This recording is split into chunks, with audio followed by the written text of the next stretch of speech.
you want to Ask about something or query a picture. So what am I doing to skip this thing on? Right, so to make it advance, you just Don't forget I'm a technophobe. either of these will advance it. That will advance it. Oh, does it? Well, if I click in there, let's click in there. Hang on a second. See, it's just as well I asked, isn't it?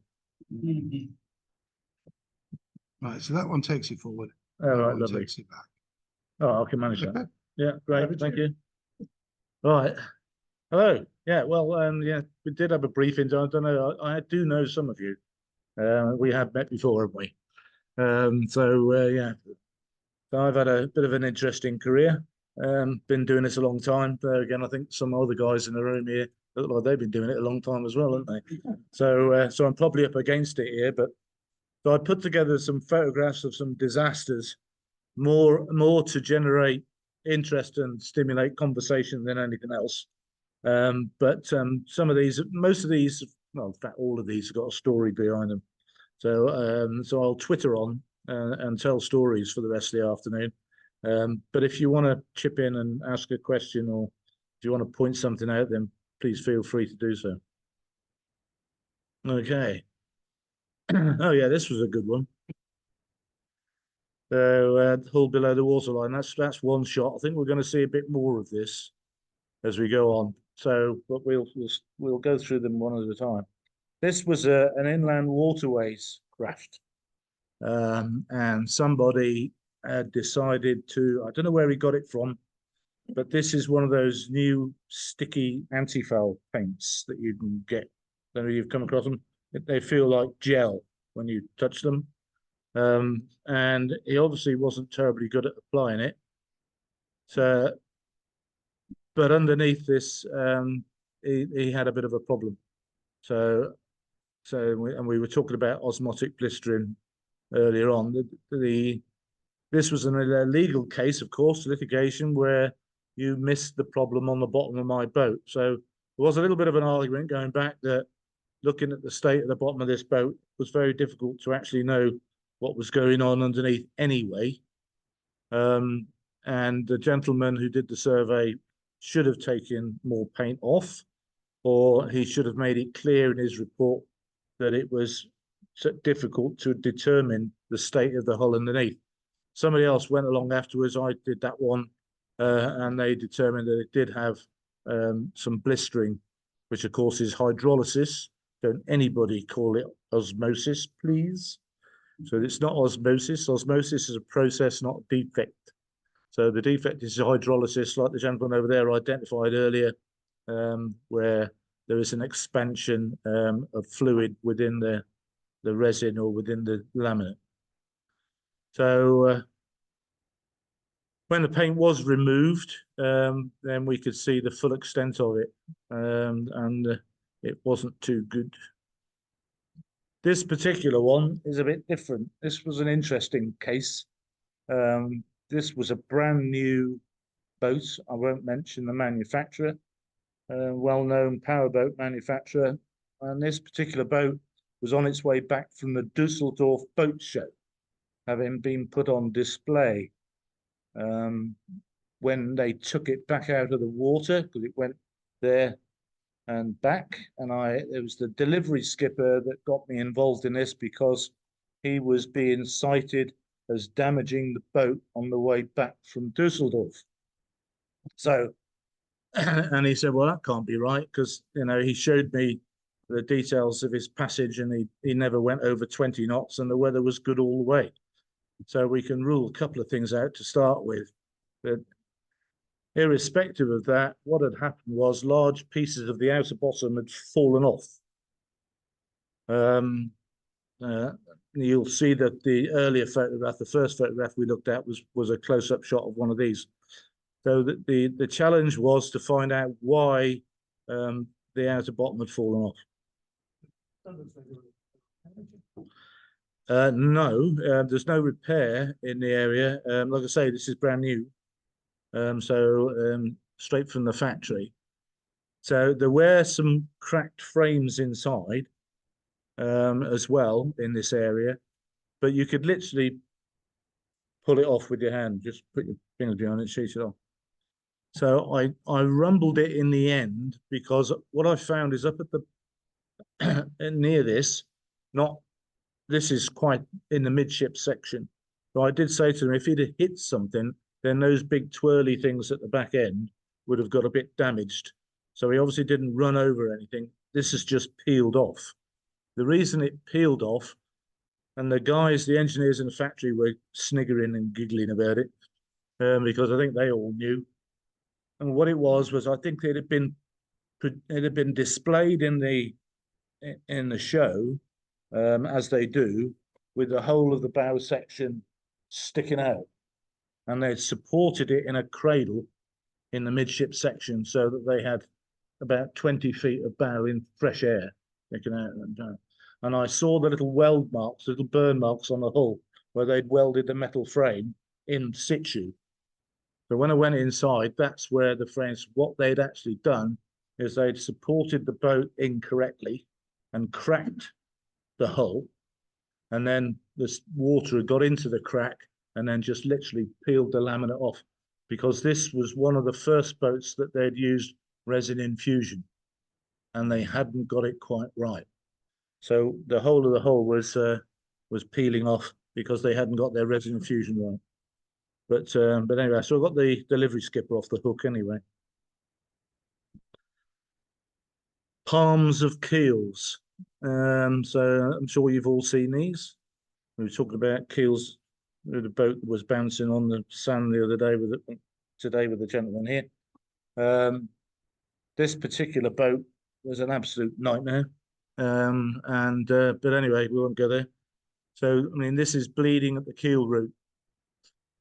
There's anybody here that went to the last training session that we did down on the River Axe? Were you there? Yeah, you were there. Yeah. Because we talked about the Moody 31, didn't we? Where the palms are underneath the water tank. Moody 31s were quite. This one wasn't a Moody 31. This is another boat. You can tell it's not a Moody because it doesn't have the moulding around the keel that marine projects failed to seal in. But I mean, this is just something you see. So you've obviously got water on the palms being the bit that's stuck against the hull. I could never figure that out when I was a young engineer in the Navy. And I used to go down to the palm space. And as a 16-year-old engineer, what's a palm space on a ship? And of course, the palm space on a ship is where the A brackets are actually fitted on the outside. And it's one of the spaces that you have to go and check hourly to make sure there's no problems. So, but I never knew what a palm space did there, but I know what a palm is now. There's another keel joint on a stub. Similar sort of issue going on here, where you've got some water getting in there and causing the bleed. This chap had been trying to budge it with some sealant to try and stop it, but rather untidily and unsuccessfully. Grounding damage on keels. This one here where this bilge keeler had run aground a few times. Got a feeling so I haven't got the benefit of seeing what's coming next, but because there were some nice inside shots to go with this as well, where the keels were bolted through had been all beefed up by something that he bought at the local garage, I think, and glassed in some bits and pieces to try and stiffen it up where it had cracked the hull. Blistering. So we did touch on this, and I think we could talk about this all day, really. So I heard it said that don't consider this to be a structural defect. It's really a cosmetic defect. But there is a limit. There is a point at which what is fundamentally a cosmetic defect does become a structural defect. And the general consensus is that the problem with blisters in the hull, if they're within the gel, it's cosmetic. If it's between the gel and the laminate, it's in limbo. If it's in the laminate, it's a structural defect. And then people started talking about what percentage there is, because we have this with steel, with a percentage of steel loss and a percentage of corrosion. I don't know whether we're going to get into that at the moment, but you've got the 20% rule, which is like if you've got 20% of pitting, you know, it needs repairing. If you've got 20% of loss, it needs repairing. That's a rule of thumb. But similar sort of thing with blistering, really, if you on the 20% rule. Yeah, but You know, the road that's in front of the road and the sunlight, it's full of this, and the prospective purchaser is standing beside, what to tell them? And I just say, look, have a see how deep they are or whatever, and I say, look, well, it's going to cost you this much to fix that in the boatyard, you know, so you need to bear that in mind in the buying, because if you try to sell it afterwards, you're going to take a knockdown price, so whatever. Nobody's going to buy the boat for the full price of it. It's like that. So either the owner decides to get something done before he puts it up for sale, or he sells it with the defect. And I can only say not to do it. It's the client who's purchasing. I would say negotiate the price down to see how you go. And quite often that works. And I said you probably don't need to be in a hurry to fix it. You know, quickly put the pennies together or whatever. So you've got to knock off the price. You know, you won't be losing along the way. well, you've covered all the points in a sentence, really, there. But there's several issues there. One is that you've got to make a decision on whether, if he's there, whether you consider what you consider the severity of the problem is, and then how you advise him. There's a big difference in negotiating these things when, if, for instance, this is an insurance survey, and the boat owner is the guy stood behind you, then that's one conversation. If this is a pre-purchase survey and the boat stood behind you is the purchaser, then it's another conversation entirely. But it all centers around the same thing, really, is your judgment on the severity of the defect. And then you also said about cost. Very careful about mentioning cost. Yeah, sure. Especially at the time of survey. Advice at time of survey is to be almost rude and say, no, I'm sorry, I can't possibly discuss my findings. I'll get back to you when I've done my research and completed my report. Because you can fall into the trap to, I've just got a case now where a guy, in fact, it's on my desk at the moment, it was an old Mitchell 31, and unfortunately they were hand-built boats. So they made them out of wooden stringers and mostly softwood bearers and bits of plywood, and then they glass it in afterwards. So you've got a deck which is made of plywood, which is glassed over. You've got bearers which are made of pine, which are then glassed over.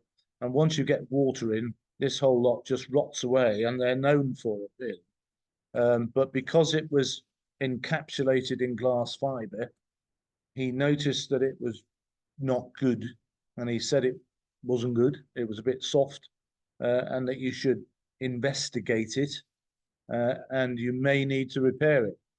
Well, they had to renew the whole deck.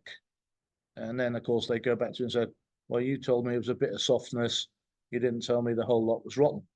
So you've got to be a bit careful on what you do say. And that's going to come up tomorrow, really, what you do say and also what you don't say and what you can see. And also, more importantly, sometimes what you can't see.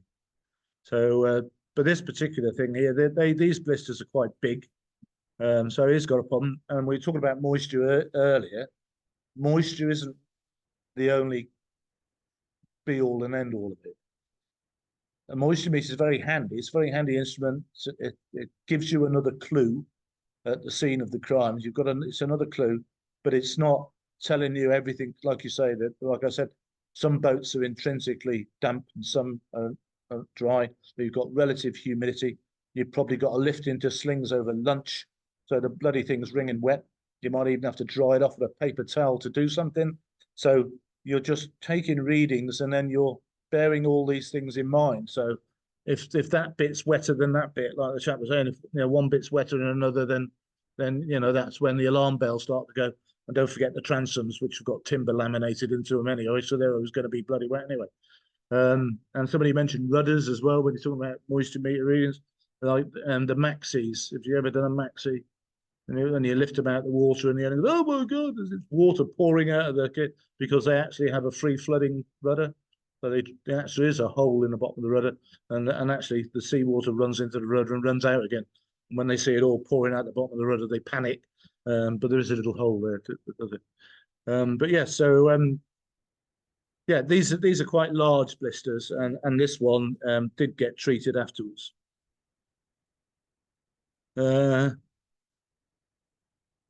No, I don't want to go off blistering too soon, actually, because there was, as I was talking about gel blistering, and when you've got the tiny little pinpricks in the gel, which are normally just air bubbles, very often you can see it where the guys rolled the gel in the mold. You'll get roller marks of these rashes of blisters, all in nice roller-shaped bands around about, and you'll normally find that when you do about the starboard aft is where it's blistered worse, because people laminate boats like they read a newspaper. They sort of start on the left-hand side and work their way around to the right-hand side. So the guy with his pot of gel starts over here and he finishes up over there. By the time he gets over there, it's all going off. So the worst bit of the gel is always going to be starboard aft. So it's funny, you don't normally find that on the starboard side, probably starboard aft is where it's worse. Anyway, so enough about that. Electrics. Well, I'm sure there's electrics in here.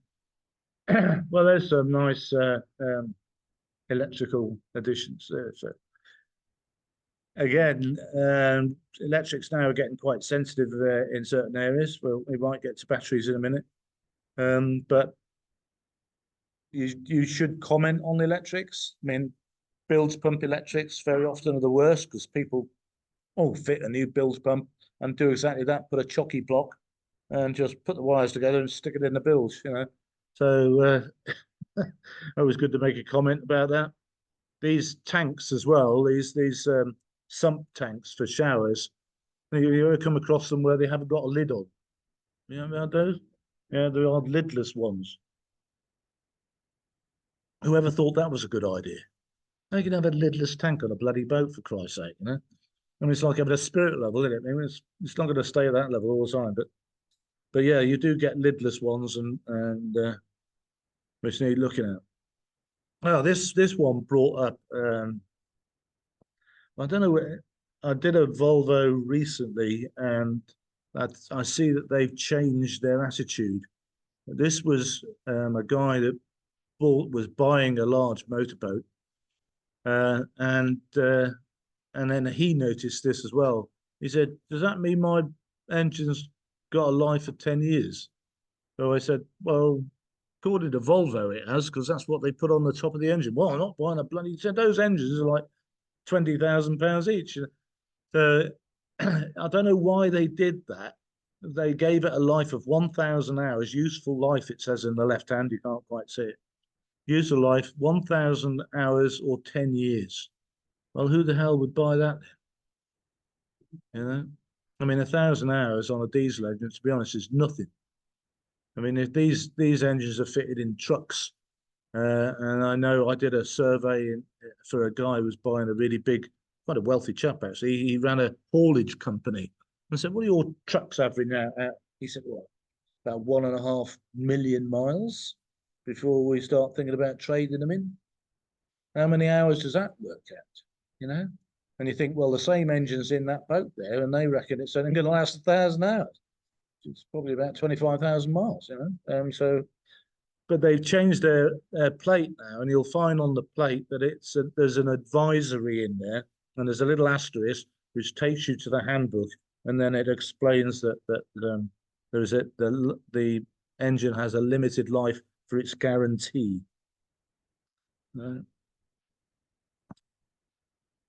This will go. It's not a shaft. So don't worry about that. This wasn't a shaft. This was an exhaust pipe that somebody had decided they were going to fit a different exhaust pipe, which is obviously a smaller diameter than the old exhaust pipe.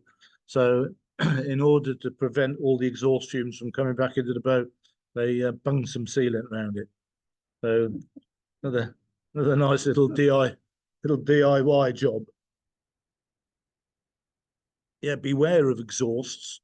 This came up recently in another question that somebody brought up, because they're buying an old American boat that's got a V8 flipping Chrysler petrol engine in it, which was first launched in about 1994, I think. So he got some pretty swift advice, one of which was check your exhaust risers, because there probably won't be anything left there. It'll be like tissue paper. So exhaust risers, was another surveyor who I know who always said that if your exhaust risers haven't been changed in 6 years, then they're gone, which didn't really curry much favor with the brokers, actually, because you can't really say that without any evidence to support it, without knowing what the history of the engine is. But if you can give them a good smack with a hammer, you'll soon find out if they're going through, because they rot from the inside out. So you can't actually tell from the outside what's going on. But exhaust risers do obviously suffer from erosion and corrosion quite badly. But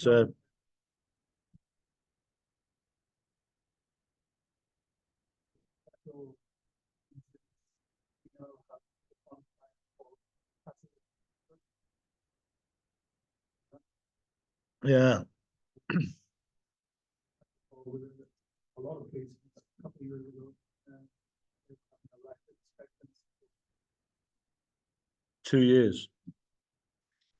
I haven't come across this yet, to be perfectly honest. There again, I'm pretty much out of the game now, getting too old. But I mean, do they have particulate filters coming in now? I know they have pyrea tanks on the big ones.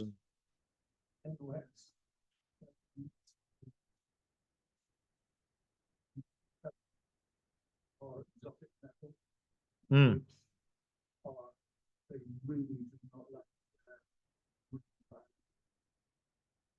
so what about the heat? Because also catalytic converters basically burn off the residue.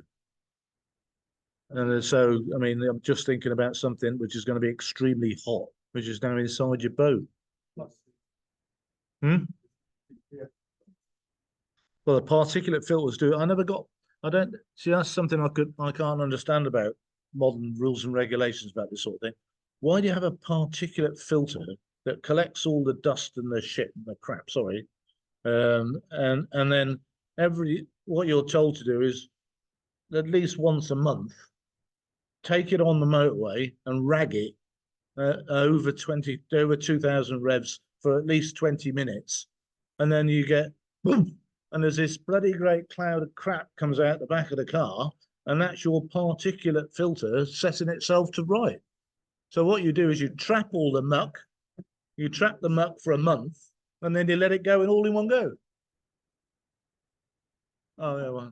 Well, I think that actually I think that area right now, it's temperature. It gets up to a certain, very high temperature. Then there's another inject that fires a shot. It burns the soil. Yeah, because there is. Yeah. Yeah, it's like the pyrea tanks. I think some. Yeah.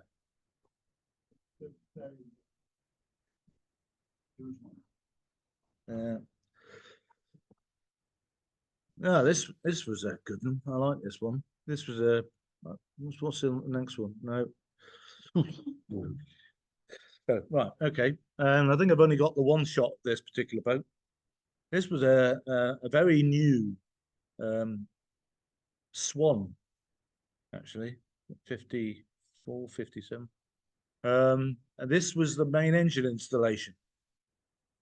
So there it is. Lovely, isn't it? Very tidy, very neat, very compact. And I thought mistakenly that a panel on the right because it's got that little frame thing around it, was probably removable. I was wrong. Right, that's it. There's your engine. That's the access. You can't get in the back, the sides, nothing. That's it. Couldn't do anything. Couldn't. It was difficult enough just to check the oil level. I mean, they built the bloody thing in. And the generator was worse. The generator was in the aft cabin, and they had aluminium frames, which didn't even let you take the covers off the generator. So you couldn't even actually get into the generator to have a look at it. And I said to the engineer, I called the engineer up, I said, "You better come down here." So I'm not very happy with this. I said, "How do you do?" "Oh, yeah, well, you can't really get at that very much, no." So I said, "Well, what about the generator?" "Oh, yeah, they're worse." And I said, "Well, I can see that." I said, what are you supposed to do?" "Well, you'll have to cut the frames out and take that bulkhead out." And he said, "You could take the cockpit deck up and come down from on top." I'm thinking, what? So anyway, this particular boat, super piece of kit, it had a lifting keel. This and it had a fairly shallow keel. I'm thinking, I got underneath and crawled underneath this thing. And in there was a little letterbox in the bottom of the keel. It was about this long, about, I don't know, 2 inches wide, and about 2 foot long. And something, and then I could see this. So I'm thinking, well, there's something in there. And this is a dagger board that comes down through the keel, out through the bottom of the boat. So, oh, we've got to go in and have a look at this. So we go inside and start opening them up, all the paneling, to try and have a look. So I got some paneling off, and then sure enough, there's a keel box in between the port cabin and the companionway. And so I'm thinking, I'm looking for the hydraulic actuators or some bloody thing, and I can't see anything at all. So so I put all that back together. So the engineer was still hanging around. So I said, "Okay, so how do you operate the keel then?" He said, "Oh, it's all on the touchscreen." "What touchscreen?" "Well, the one at the helm." "Oh, can I have a look?" So we go to the helm, and he said, "Yeah, touchscreen plugs in here." I said, "Have you got one?" "No, it's broken." So I said, "So how do you know whether the keel's up or down then?" "Well, it's on the touchscreen." So if your touchscreen doesn't work, you could have your keel down, you won't know about it. "That's right, yeah." "So have you got a manual pump so you can pump it up in an emergency?" "No."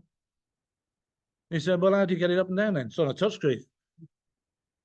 So that was really good. Anyway, so back inside the boat, still trying to find things. That's when I found all the electrics and all the batteries were all underneath the port bunk. The whole bloody lot. All fizzing away in this lovely warm compartment. I'm sure whoever slept in the port bunk must have been really toasty, because everything electric was underneath the port bunk. Every single electric thing. I couldn't get to anything in this boat. I could barely find a valve. It just absolute bloody nightmare. And then I checked the engine hours. The engine hours it was 2,000 something hours on the engine. Bearing in mind this boat was about 9 months old. So I was thinking, where the hell did they go? Apparently, it was owned by a very elderly couple in their 80s. And they bought the boat and they went all the way to the Eastern Mediterranean and back. Because I worked it out, he must have gone across the Atlantic and back a couple of times. But they'd gone all the way to the Eastern Med and back. Right? And they'd done it all on the engine. I don't think they'd even ever put a sail up on it. The sails were like still crinkly, you know. It was like, so I think they motored the whole bloody way. Unbelievable. Anyway, inland waterways. Here you go, Darren.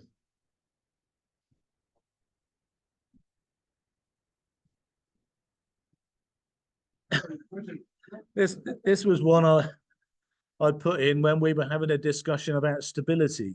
I remember going to Holland once, and I saw a guy at a barge there, and it had a car on the roof. He had a little crane, a little davit, and he carried his car on the top of his barge. I'm sure they'd worked that one out as well. But yeah, okay. So stability is a bit of an issue. So yeah, lovely. Yeah, I think Oh yeah, well, we know where we're going with that one. Yeah, so well, we'll talk about stability for a little bit then. Because another thing is, who does inland waterways boats in a room then? Do you? Oh, well done. Somebody's got to do it. Yeah, okay. Now, I had an awful lot of problems with inland waterways boats, and lots of problems with surveyors that do inland waterways boats. I won't go into that because I think that's in tomorrow, isn't it? It is, yeah. So we won't go too deeply into that, but I mean, to overcome the plant pots and the garden and the bike and the everything else that's on the roof, people do put paving slabs and things in the builds, which I don't think help the surveyor at all, do they? Really? Well, yeah, you can't look under the floor, mate. What planet are you on? Yeah, well, yeah. No, not that there's only concrete under there, Gag. You know, are you one of those that the bottom of my barge doesn't rust because there's no oxygen down there, isn't mate? No, no. There's no oxygen down there. So you don't bother painting it then. Well, there's no need to paint it, is it? Because I mean, it sits on the bottom half the time. Dear me. I find it incredibly frustrating, to be honest.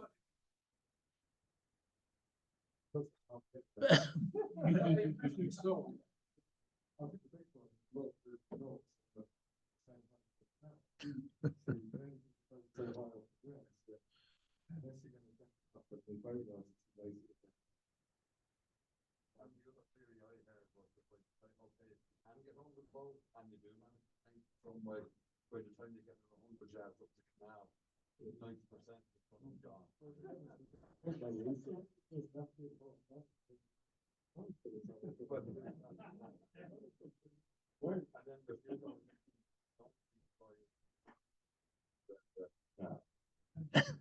There is a thought factor as well.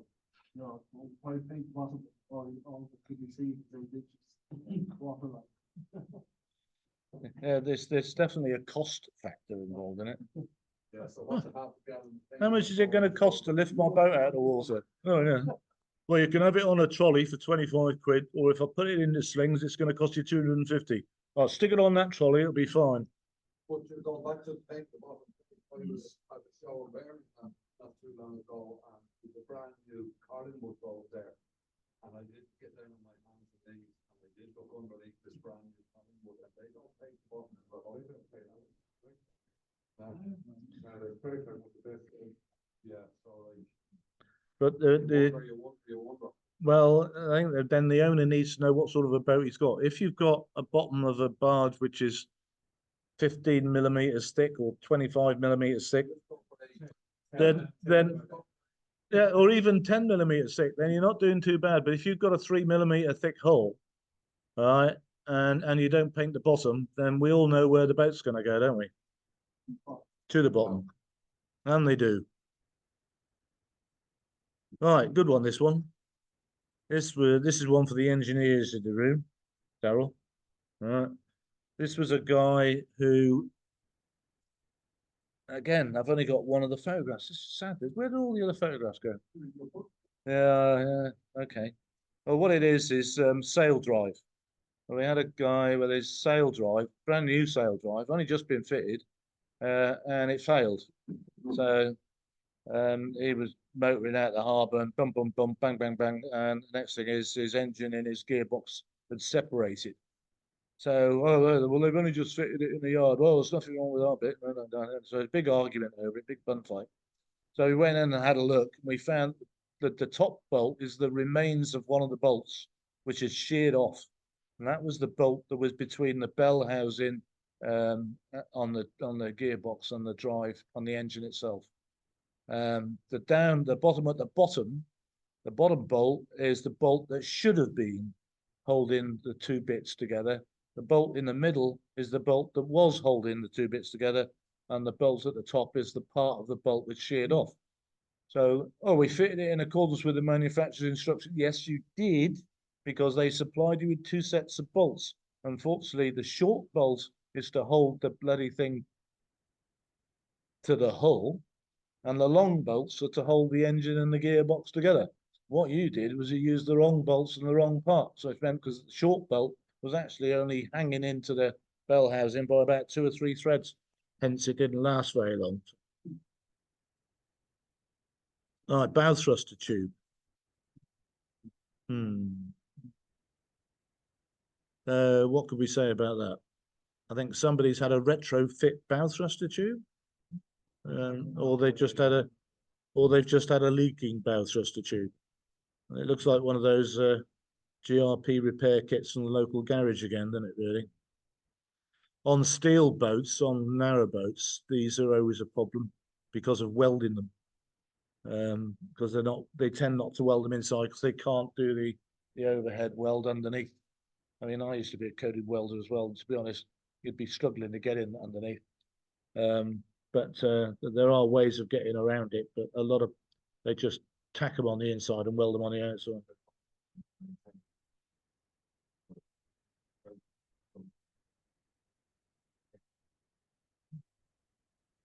I can't believe you said that about inland waterways at all. So yeah, it was a bit of a bodge repair. So as you can see, this one's one that you need to all put in your notebooks. This is one that's I've had 2 litigation cases against surveyors for this one.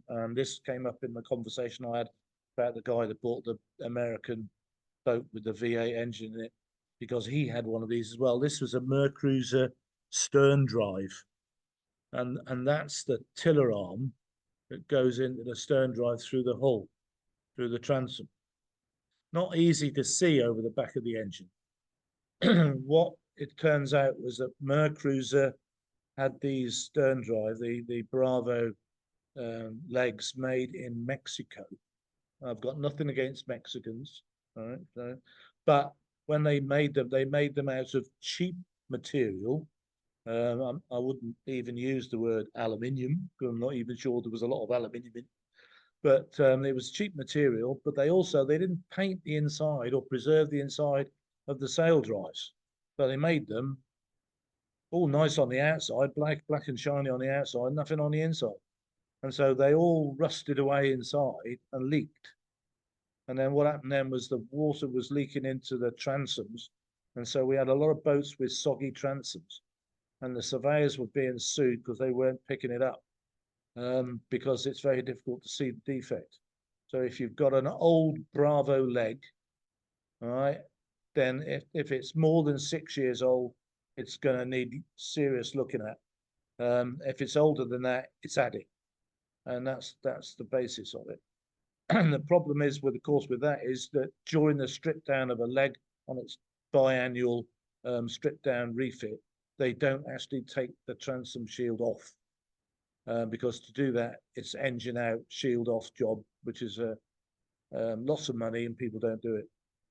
So an old Bravo leg is a bit of a trap for the surveyor. Be very careful. Check around it with your moisture meter to make sure that it's not spreading into the laminate. But they do fizz away inside really badly. As you can see here, there's another shot of it, because that's probably all you're going to be able to do is get your camera over the back of the engine and take a shot like that, and then you can see what's going on. So beware of that one. Another shot of the same thing. Teak decks. I wouldn't have a teak deck on a boat if you paid me, to be perfectly honest. Right, there are teak decks that are glued down. I don't know whether I've got any in here. No. There are teak decks that are glued down. There are teak decks that are screwed down. Some are doweled. Teak decks are a problem, and they're very, very expensive to fix. Another trap for a surveyor. If you've got a dodgy teak deck, and what is a repairable teak deck and what isn't a repairable teak deck, and whether somebody's already had a go at repairing it. They wear quite badly. You might get the obvious one where you think, I know where it is somewhere, I've just got to find it. And eventually you find the pressure washer that's in the locker, in the lazarette, stuffed at the back underneath all the buckets and mops, because the pressure washer is the kiss of death to a teak deck. When they do wear, the caulking stands proud, and then once the caulking gets too proud, eventually it rolls underfoot, comes out. then you've got a problem. And also the dowels are another thing they're a giveaway. They'll show you, but sometimes you'll find that people have tried to retrofit the deep deck and screw it down. Once water gets underneath though, and you've got screw holes and you've got water, then you've got a deck problem.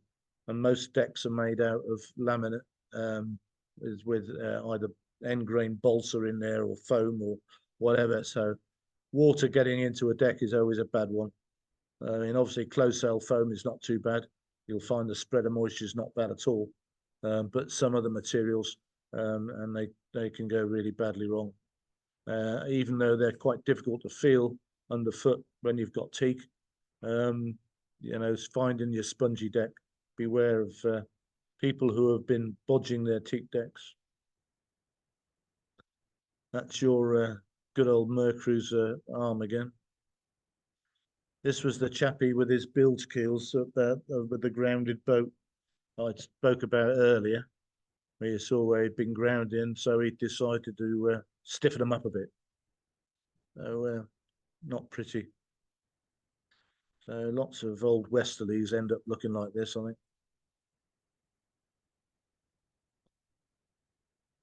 This one here, what do you think is the problem that we've got here then? We've got this is a fin keel boat. This is the bilge sump in the top of the keel sump. And there's two keel bolts. So what does that tell you?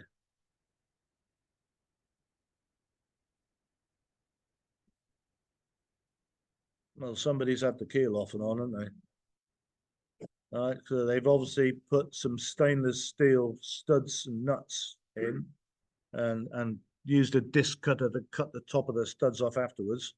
They haven't bothered replacing the washers. There obviously was a problem in this area as well. You can see by the water staining that there's been a bit of a tide in there at some stage. So when the old keel did give way, they've obviously got water in. And it looks as though somebody's done some glass fiber repairs in the area as well. So you have to be very careful if you saw a keel that looked like that. Another thing with changing your keel bolts, because some keels on old boats were fitted with the innate very hard steel bolts or studs. Studs being better than bolts, because obviously with a stud you can get the nut off and you can still end up with a stud. With bolts, normally if they won't come off, it's night sooty because you normally shear them off and then they've got to be drilled out. So when you decide to change them for stainless steel, it's not a bad idea to ask the manufacturer if a suitable stainless steel is all right as a replacement. Because when the guy designed the boat, if he did his maths right, he might have decided that a soft metal is not adequate for holding that particular keel in place. So changing it from a hard metal to a soft metal might not be a good idea. And you could fall into a trap there saying, well, I recommend you put stainless steel in there. And then the keel goes wrong. Propellers, bit of engineering. So how far should a propeller be away from a P bracket? Anyone? A maximum of 1.5 times the diameter of the shaft. Yeah, that's about right. Yeah, 1 to 1.5 times the diameter of the shaft is about right. But then you get these problems where this particular boat, probably a Nimbus, well, the manufacturers have decided that they were going to make more room inside the boat. So on some models, 320, they put the engine on a V drive, so that the engine's now sitting over the top of the A bracket, the P bracket, and the stern gland, and then it's on a V drive. When they did that, they shifted the weight, which then meant that they had to improve the lift at the back end of the boat, which then meant that they put a glass fiber fillet in the propeller tunnel to try and make the wash lift the back end of the boat up. That decreased the tip clearance on the propeller, and then shifting the propeller back to its original position decreased the tip clearance further. So they ended up with the propeller getting further and further away from A bracket so they could still get the clearances, and so you ended up with some of them were quite obscene. This one here is another example where you've got minimum tip clearance. What would the tip clearance be on a motor vessel off the top of your heads? 20% on a high speed prop, minimum of 10% on a low speed prop. All right, so that one's pushing it a bit. Obviously, if that was where it should be, it would almost be scraping the hull. So something's gone on there. Either somebody's re-engined it, or they've done something. This chap's made up for it though. He's made the best of it, hasn't he? Because he's got a rope cutter, an anode, and another line cutter, and a water deflector stacked up in front of his prop there, just to fill in the empty space. Well, best not just leave it empty, eh? This was the. You seem to be a bit jumbled up and gone back to me sail drive. This is the one where it shows you the long bolt and the short bolt on the sail drive unit that failed. And you can see why the top bolt wasn't doing its job. So it's just a matter of fitting the wrong bolt in the right place. Again, that's where not a lot sticking out. And that's what happened to them. They just sheared off like that. Yeah, we've gone back to blooming blisters again. What's happened to this, Mike? We're all over the place. This is your roller mark. This is what we were talking about earlier. This is where the paint roller has rolled the blisters into the surface gel. Dragging your scraper across the surface normally shows these things up. This was obviously a blue hull, because you can just see the little spot of blue there in the middle of that white blister. There's obviously a blue hull. And there it is. There's your classic roller mark running down the starboard side forward of this boat. Yeah, just as they made it. This was an interesting one. I was quite pleased with myself on this. So this was a guy. He had an inboard engine overhauled at his local boatyard, and then he took his boat out into Poole Harbour. Didn't get very far. He said the engine seemed a bit tight. The engine rapidly overheated, and the lifeboat brought him back. So he took the boat back to the boatyard. The boatyard said, that's because you didn't pay for the new water pump that we told you it needed. So the engine's overheated. That's why it's gone wrong. It's nothing to do with us, mate. So, yeah, but we can sort it for you. So he said, well, I don't think there's anything wrong with the bloody water pump. So he asked me to go down and have a look. So I went down and have a look, and I said, have you got all the bits? So, because this engine was upside down on the frame at the time. So he said, oh, yeah, they're all over there in that bucket. So I know there was a bucket full of bits. So I got the bits out, and I said, where's the other bearing shells then? So what do you mean? I said, well, only half the bearing shells here. Oh, well, they might be in that one over there. So that's when I found the other bearing shells, because you'll notice that the bearing shells on the right, which are nice, have got a little tab on them, which shows you where they locate into the the bottom of the conrod and the cap, and they're the locating lugs of the bearing shell. The ones on the left, guess what? No locating lugs, because what they'd done was they'd fitted the bearing shells in the wrong way round, and then when they'd torqued them up, the bearing shells had crushed onto the journals, and that's why the engine felt tight, and that's why it overheated, and it had nothing to do with the water pump. Thank you very much. Please build the guy a new engine and don't charge him for it. Yeah. So there it is. There you can see good bearing shell, nice lug, bad bearing shell, and there's the squashed lug on the left-hand side. A very happy boat owner, and that's the the bearing cap, just to show you where the lugs are supposed to locate. Sorry. No, it's not. No, it wasn't cracked. No, I only did put that in there to show you where the locating. Yeah. Yeah, there you can see where they've just been completely crushed. Any bearings. Oh, we're back to our teak deck again. I've been yo-yoing around here. So yeah, there's our teak deck. All the dowels have gone now. Oh, back to our propellers. Excellent. Well, there's a little bit of a shaft protection for you. So that's probably about 4 times the shaft diameter. Strangely, it didn't really affect the boat very much, and it didn't really affect the cutlass bearing very much either, actually. But it's not as it should be. And this was the maxi with the hole in the bottom of the rudder. The next shot should be, oh, there you go, and there is the hole in the bottom of the rudder.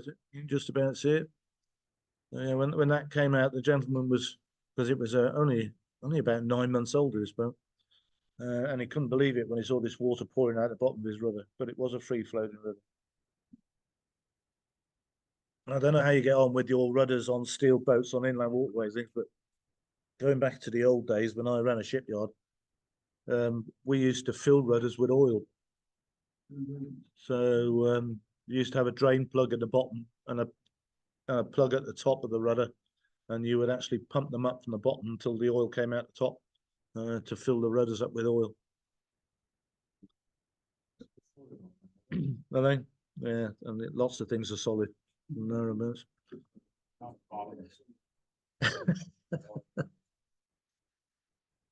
Because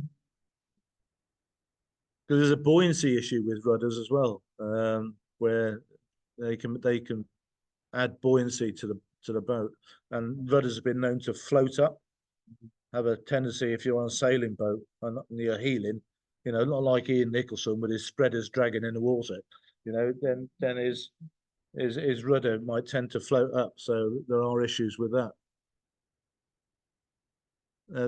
This chappie here put a nylon collar in front of that one, but nothing members of it. Back to blisters again. That one there is okay.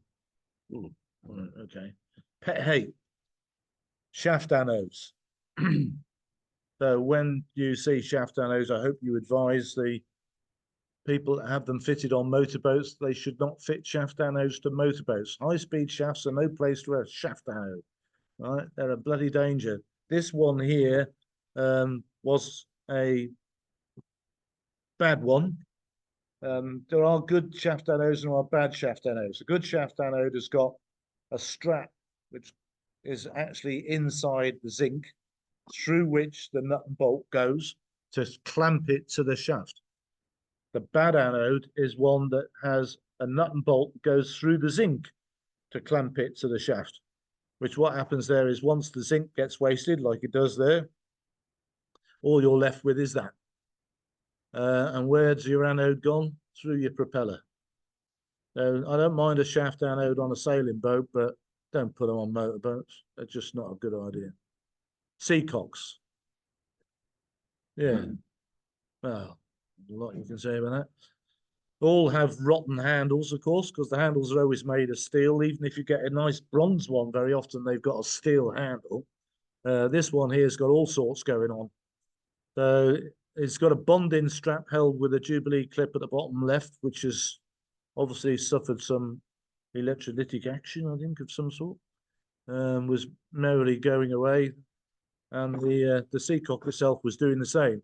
A lot of these seacocks are cheap Italian manufactured, and they're basically domestic appliance or domestic seacocks for hydraulic fixings mostly, or central heating systems and things like that.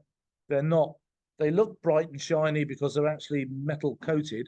So if they look bright and shiny, they're probably not what you think they are. They'll be brass, and brass has got a limited life in seawater. So they get away with it because providing under durable goods, providing it lasts at least 5 to 6 years, then it's acceptable. Unfortunately, at 5 to 6 years, your brass seacock is virtually gone. This one, there was a mixture of metals going on there, as you can see, because there's a perfectly good strainer on the right, but the whole thing was going horrible. Very often that's all you're left with. It's another one of those plated seacocks that are actually no good. And it looks like somebody's screwed a brass nipple into the top of it as well. So no, it always helps. Oh, wait, got back to my lovely Swan. There's the generator. There it is. In the quarter berth. Look. Isn't that lovely? Yeah. There is actually a little handhole access there, so you can get in and check your oil level. Unfortunately, you can't get to that either. So that was how. Yeah, that's how they built it in. Wonderful. There it is in all its glory. They do that though. I mean, even on some very big, very expensive motorboats, you'll find they put the blooming generator in the most stupid blooming places where you can't. I mean, I've had them down in the bilge where you can't actually get the covers off because they're so far down in the keel that you just can't do it. It's just ridiculous. And generators, they all need a bit of love and attention. There's your handhold on it. Lovely. Brand new blooming boat too. Oh, we're back to our teak decks again. Yeah, there's a nice proud dowel there. Stick it up, that shows you how much wear there is on the deck. Ah, inland waterways. The surveyor missed this one. This particular boat was bought on the east coast of the UK and it was transported by truck and they put it in the water in Wales, whereupon it sank. The surveyor had missed the fact because probably because he didn't bother lifting up the panels in the saloon sole. But then a lot of the saloon sole, like somebody pointed out just a moment ago, all screwed down. You can't get under there anyway.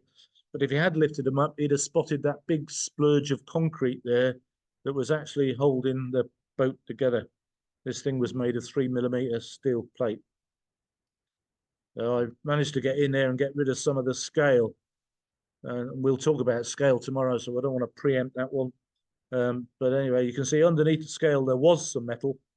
And I did try and get some readings, as you can see the couplant there, where I was trying to get some readings, but there is a hole there which gives the game away. Transom shields on Mercury's legs again, but not only are they going on the inside, they also go on the outside. So all the way around the transom shield on a stern drive, you would like to see a nice 1-inch gap between the anti-foul and the transom shield. The reason for that being that the anti-foul on the bottom of the boat is probably made of copper-based chemicals, and the stern drive is made of aluminium, and the two things you don't want to put in water together is copper and aluminium. So you keep them away from each other. So you should see a gap around the stern drive where it's clear of paint. There's your tide mark. That was a giveaway, wasn't it, really? That the boat it's sometimes suffered some very high water levels from his keel. A bit of acoustic foam there, which is not in the best of strength. That's this one does show something which makes me think about something else. Oh, go back. Right. These, you can see those systems there running along the side. And we were talking about moisture meters earlier. And I got called in by a broker to say, could you come and have a look at this boat? The surveyors condemned it because it's got high moisture readings running all the way down the starboard side. So I went and had a look at it, and it was absolutely fine. I put my moisture meter on it, and it was screaming all the way down the starboard side. Quite right, really high readings all the way down the starboard side. We'll have a little look inside. So when I went inside and had a little look, on the starboard side of this particular boat, that's where the batteries were, and all the cables running from the batteries all the way through to the bow thruster at the front, all ran along the starboard side. And basically, he was picking it up with his moisture meter, and it wasn't anything to do with the hull. It was all to do with the systems that were running inside. There's your shaft enders again. The one on the left is gradually working its way up and down the shaft, as you can see. And the one on the right's been moving about a bit as well. Bathing ladders, right.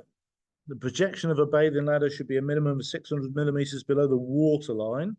So I hope you all measure that when you do your surveys. This particular one failed.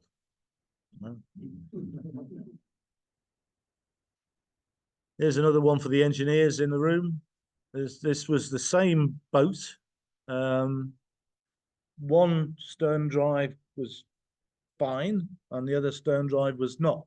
On the way to the hoist, the engine on the right hand stern drive was struggling a little bit. The one on the left hand stern drive was quite happy. And the reason for that is that you can see there's no gap between the propellers on the right hand stern drive, but there is on the left hand one. And as they're counter rotating propellers, they were actually binding on each other because the drive needed some attention. All right, bitter end of an anchor cable. Well, we'll be letting that one go in a hurry, won't we? And there probably was a hacksaw hanging somewhere handy, I imagine. But the GRP repairs around the hatch weren't too good either. I see it's cracked anyway. Oh, we're back to some fizzing seacocks. There's another one of those nice, bright, shiny red handles. I'm not saying all red handled valves are bad and all green handled valves are good, but it does seem to run. But this particular one, another one of those horrible, sea valves. Don't forget the domestics. I think the door seal on this particular freezer needs attention. That was in Portugal, this one. So I can tell that's a Continente bag. Continente is the supermarket in Portugal. Right. Alarm bells go off here. So if you see this, somebody's obviously had the shaft off and on, and it looks like it's probably had a new shaft. And it's certainly been done recently. So if you see something like that, I'm not sure what the next no, let me go back. I'm not sure what the next one was going to be, but so if you see something like this, where are you going to start looking next? This is a clue. We'll talk about this again tomorrow, so I don't want to preempt tomorrow either. This is looking for clues at the scene of the crime. Well, obviously there's something gone on with the propulsion system, so the next thing to do is to start looking at what other things could have been affected in the process. So if you've had to put a new shaft in your boat, then you know what you're going to be thinking about looking at, aren't you? This one here, these are fuel pipes. They were 7840 pipes and they look perfectly good. Fortunately, right at the last minute, I spotted this just before we were going to go out on a sea trial. This was a 50-foot motorboat with a pair of very large diesel engines in it. And I said, stop. I said, before we go anywhere, I want new fuel pipes. And so they were actually, the fuel had eaten their way through the pipe.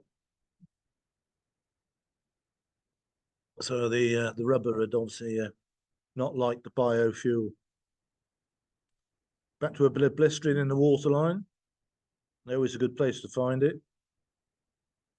Ah, hey, the diesel heater.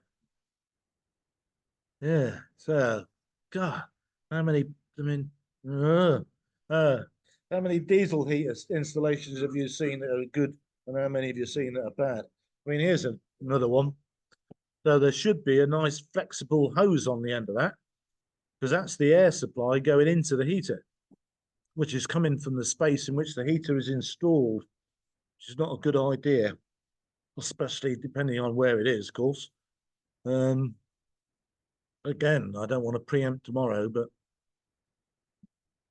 they're supposed to have an air supply direct from atmosphere.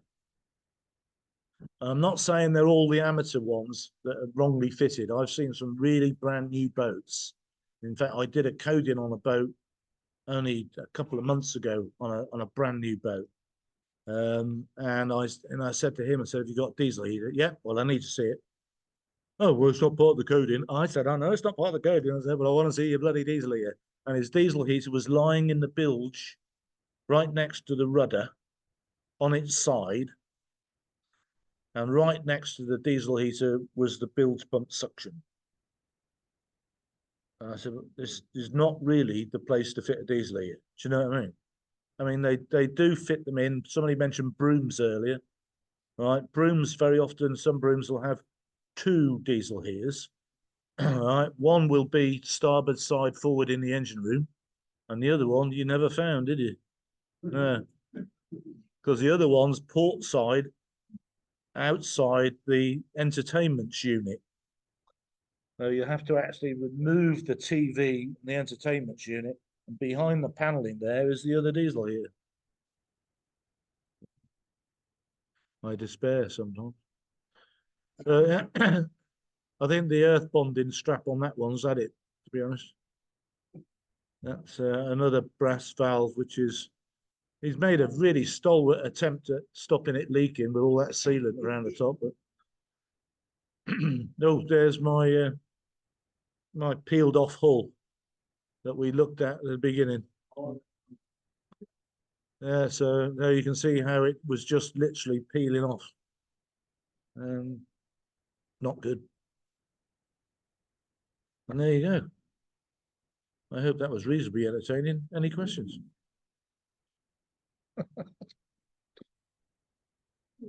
More tomorrow.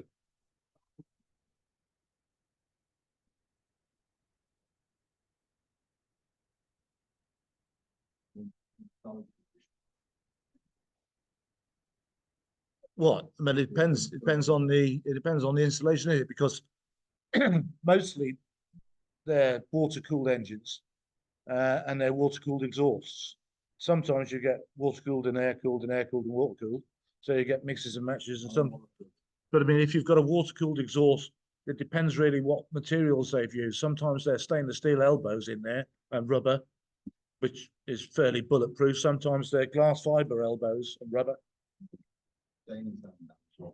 Because I did well. They should last for donkey's years, really. Well, I mean, it depends whether you can find anything wrong with them. I mean, at the end of the day, this is where you get into this realm of non-destructive testing. How far do you go?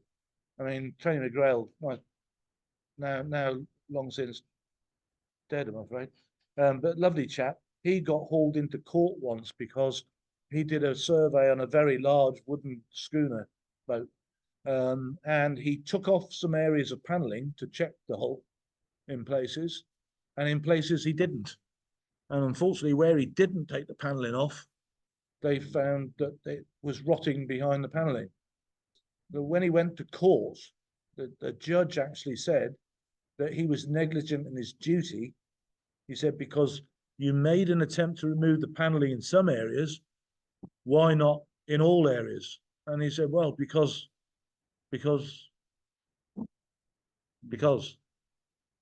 And that was it, really. He didn't have an argument. So if you're going to remove paneling to inspect something, then remove paneling.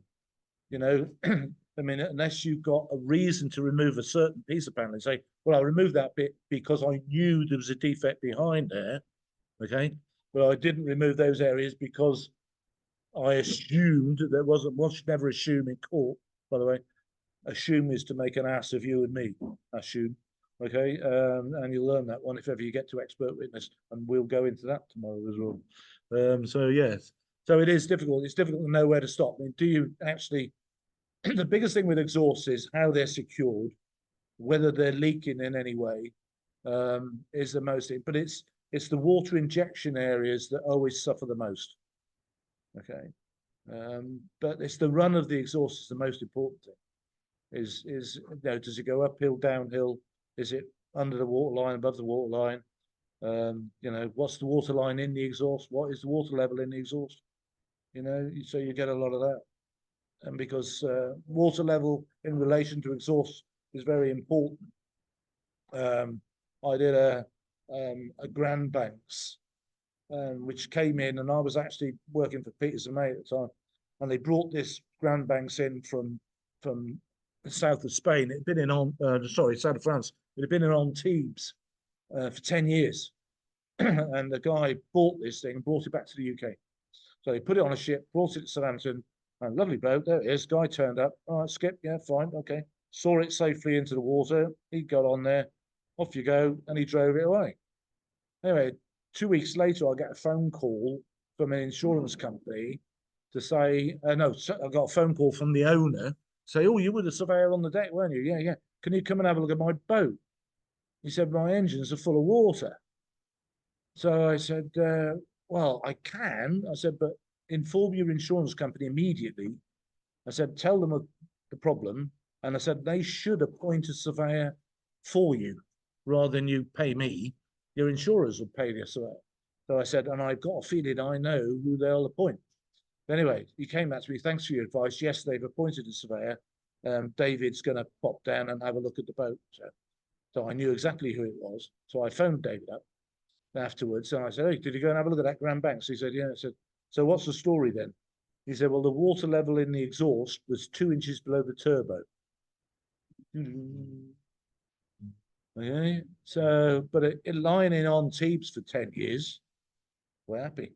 The guy put it on a swinging mooring in Poole Harbour, where she was going like that. And basically it was just throwing water into his 2 huge Caterpillar engines and wrote them both off. So yeah, there you go. What's the opinion on the replacement of bellows on third lines?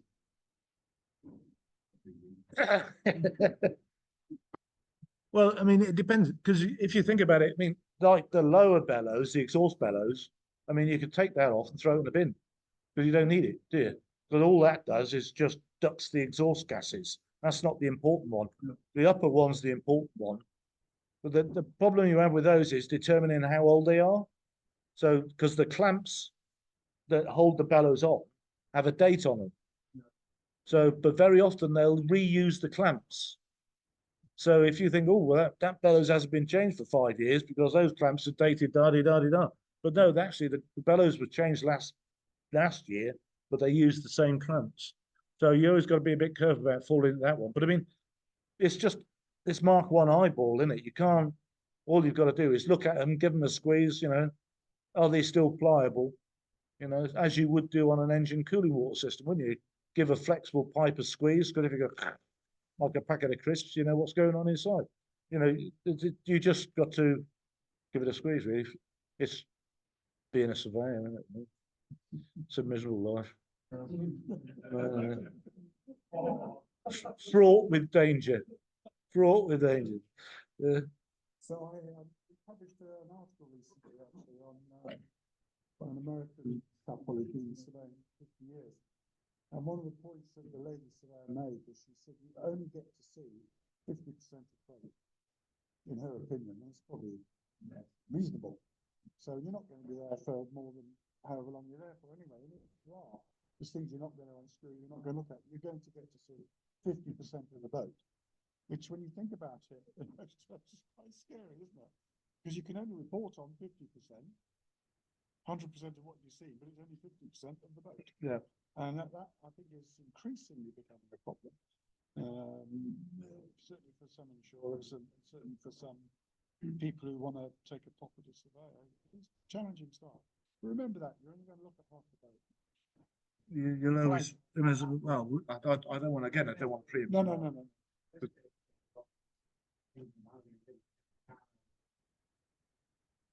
Endoscope. Usually propane is the house. They never can see. Or whatever. At least you know. It made something.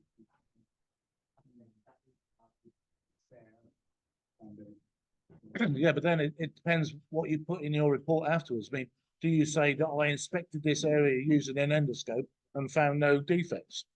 Or do you say that there was restricted access, but using an endoscope, to the best of my knowledge, I can determine that there were no obvious serious defects, you know, or try and word it so that you've got some leeway.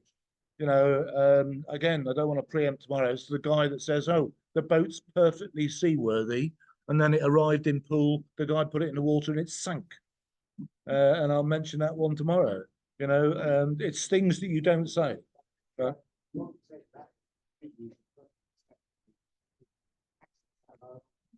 That's right, yeah.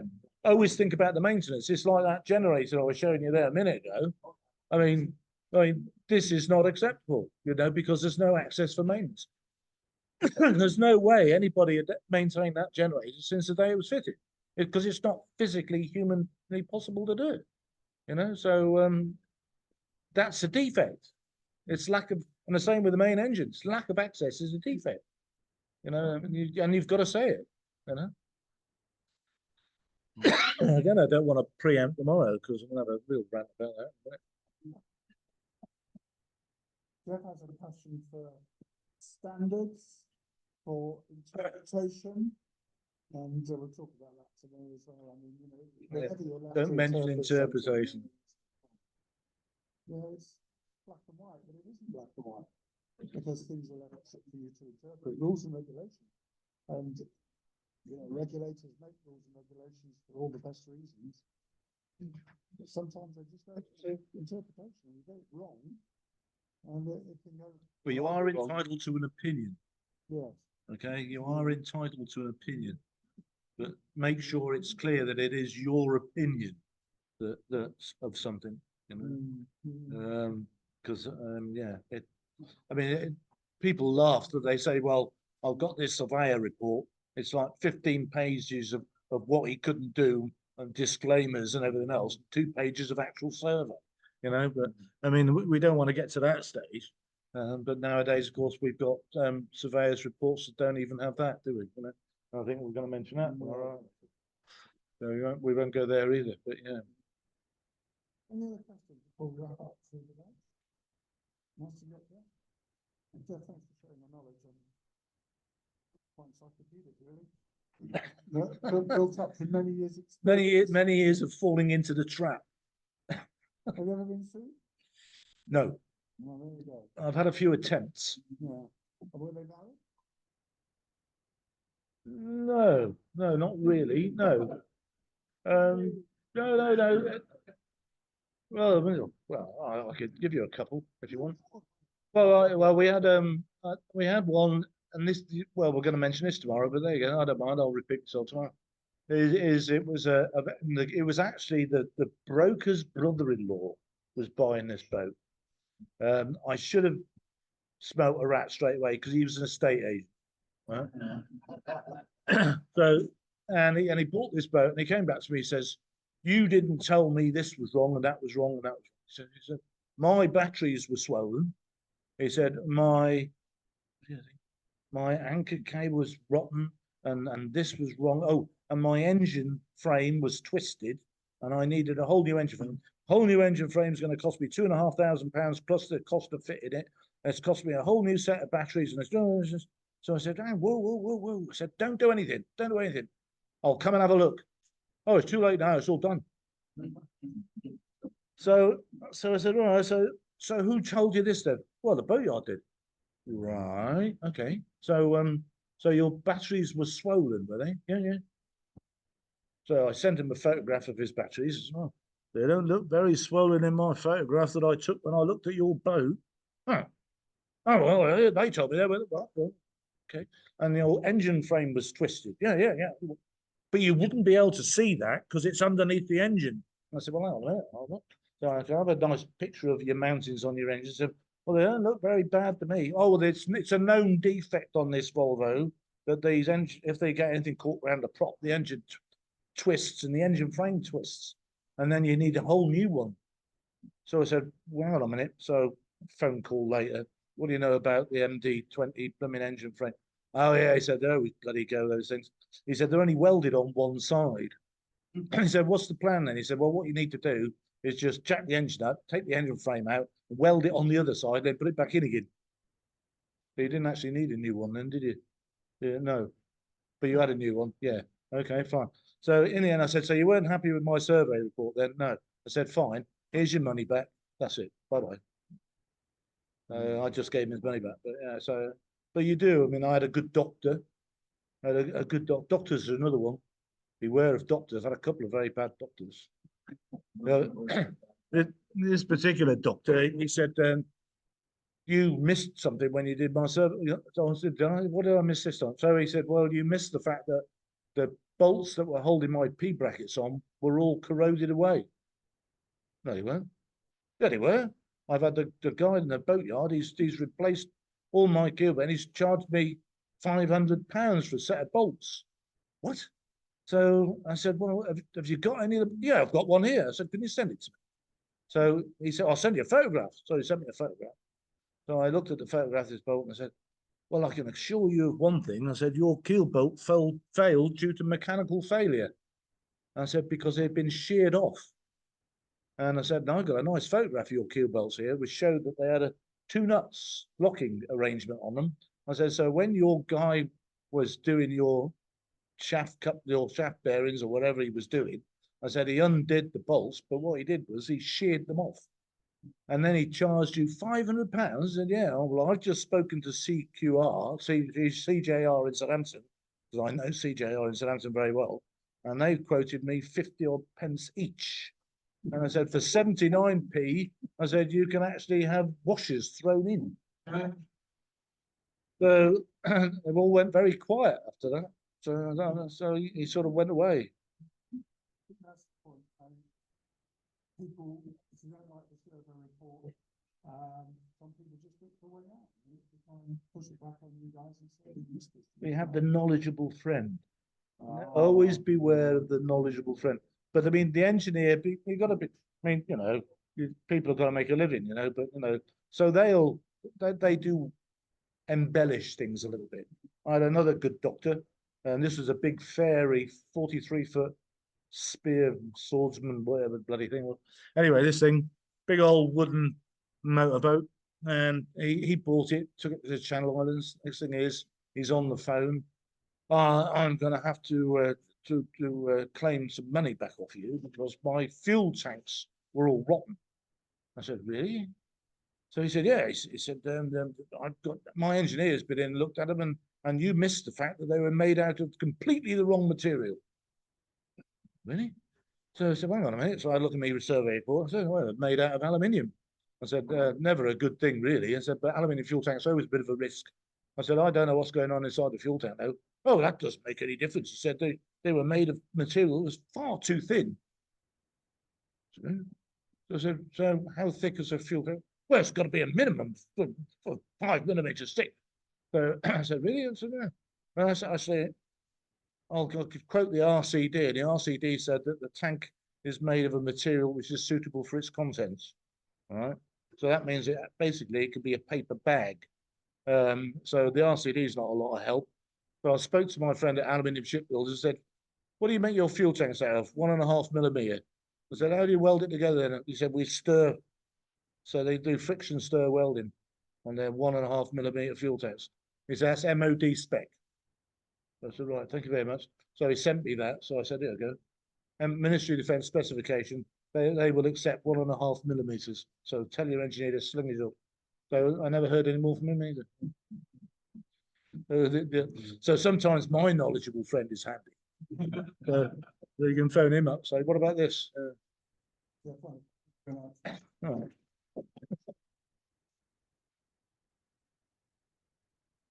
Right, so, yeah, we'll reconvene tomorrow with more of this stuff.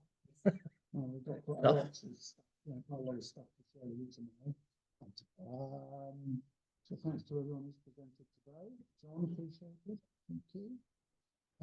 Some of us are heading off to the Abbey Tavern. I still haven't quite worked out, Suzanne, where it is. It's very close, isn't it? Oh, yeah. Right, I've got a clock. Blue building on the right. If you, Mike, you see the golf shop over there, blue, reverse golf, Yeah. go past that, turn right, and it's Okay. 200 meters. That's not a Derryman's 200 meters, is it? Dublin man's doing. All right. Well, I used to have, when I was in the Navy, and we used to have obviously lots of different people from different parts of the country in there.